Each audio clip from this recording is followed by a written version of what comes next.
Ang tagalupa na viral ang mukha. Bip, bip, bip, bip, bip. Bumibip, bip, bip, bip, bip, bip, bip, bip, bip, bip, bip na ba? Ang lahat. Martian. Enrico Pañero. Bip, bip, bip, bip, bip. Bip, bip, bip, bip, bip, bip, bip. Bip, bip, bip, bip, bip. Tik sila, oh!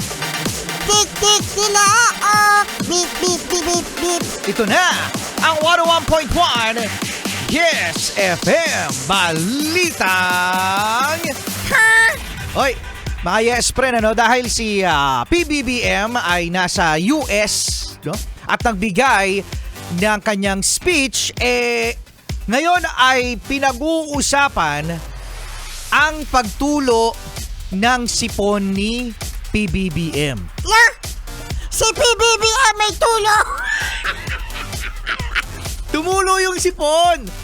Tumulo yung sipon niya. Nakita nga yan sa video. Oo. Nakita sa camera mga yes pa na pagtulo ng sipon ni PBBM. Wawa naman si PBBM. May sakit. Malamig daw kasi. Oo, malamig. Pero singot ka kasi siya ng singhot eh.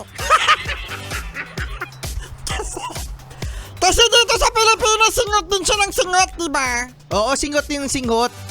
Singot ng singot si... kahit ako tuloy napapasingot ako. Ini-imagine mo kasi si PBBM eh. Oo, napapasingot tuloy tayo sa pinag-uusapan natin. So, ngayon mga yes friend, yung iba nga dyan slow mo pa. Slow mo pa yung picture na pagtulo ng sipon ni PBBM. Oo, kasi hindi niya nasinghot. Pero ano naman, runny nose. Runny nose, ibig sabihin watery. Pasensya na po sa mga yes friend natin na nag-aagahang ngayon. Pero watery naman po. Ito yung parang pasimula pa lang yung sipon ng isang tao. Oo, no. Yung parang may tumutulo talaga na... Sige, describe mo pa. I-describe mo pa, Rico Pañero. Diniscribe. Basta nga runny nose kaya. So napunasan naman ito ni PBBM. At base sa isang interview, mga yes friend, sinabi ni Auntie Claire. Ayan, Auntie Claire, hello sa'yo. Nandiyan ka pala sa US. Nasa US si Auntie Claire. Sinabi ni Auntie Claire na dahil malamig. Oo, malamig. Malamig sa Amerika. Oo, no. Kahit nga daw sa Auntie Claire, Makati daw ang lalamunan. Oo, Makati din daw ang lalamunan ni Auntie Claire. Muwi na kayo.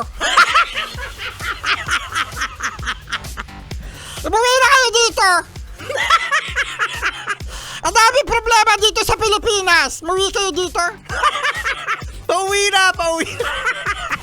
Pauwi na, Martian. Pauwi na, no? Pero kasi loko kasi yung isang comment Napa-research ang isang nag-comment, mga yes friend, sa isang post na ang runny nose, basahin mo, Martian. Talagang ako magbabasa? Oo, dali English. A runny nose can be, ano yan? Sabo.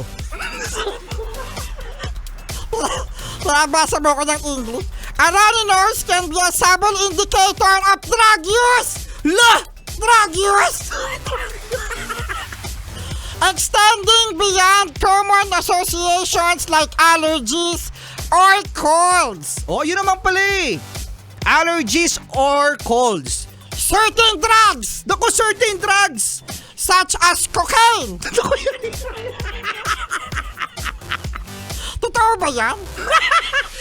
Sabi Such as cocaine, heroin, methamphetamine, and prescriptions opioids. Yun. Can cause nose or runny nose.